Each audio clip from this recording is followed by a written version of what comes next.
C'est quoi le match qui vous a le plus marqué dans les animés de sport? Moi personnellement, il y en a plein, que ce soit Hippo contre Sendo dans Hajime no Ippo, les Devil Bats contre Shinryu Yujinaga dans Shield 21, ou encore Seirin contre Toho dans Kuroko no Basket. Mais il y en a un qui personnellement m'a beaucoup plus marqué que ce que je viens de vous citer. Et le match en question, c'est Karasuno contre Shira Torizawa dans Haikyuu. Le match se déroule durant toute la saison 3 et il dure 10 épisodes. Et je me souviens encore de ce match qui m'a marqué du début à la fin. Que ce soit les joueurs de Shira Torizawa avec Ushiwaka qui est l'un des personnages qui a le plus d'aura de tout l'anime, Sendo qui est l'un des antagonistes les plus intéressants à découvrir. Et ce match, c'est le prime de Karasuno pour moi. Tous les joueurs nous ont montré des actions de malade. Azumane est toujours présent avec ses attaques imparables. Sawamura nous a prouvé à plusieurs reprises que c'était l'un des plus grands capitaines de l'anime. On a un Kageyama qui dirige d'une main de maître tous ses attaquants avec ses attaques synchronisées et surtout ses passes tous plus parfaites les unes que les autres. Et comment ne pas parler de Hinata qui a climatisé le stade à chacune de ses actions.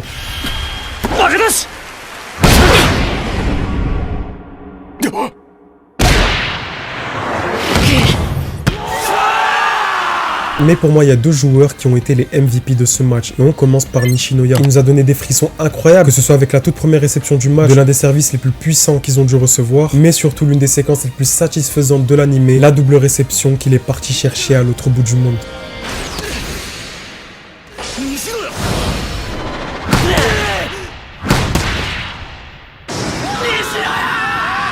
Mais le joueur qui a fait que ce match est l'une des séquences qui m'a donné le plus de frissons de l'histoire, c'est bien sûr Tsukishima. Lui qui avait zéro confiance en soi, il a décidé à ce moment-là de nous offrir des moments à son plein potentiel. Et lorsque le passeur de Shira Torizawa arrive à feinter tous les joueurs de Karasuno, Tsukishima était l'un des seuls à avoir prédit cette action. Et à ce moment-là, la musique se coupe. Il n'y a aucun bruitage, aucun son, juste Tsukishima et ses pensées face à l'un des meilleurs joueurs du pays.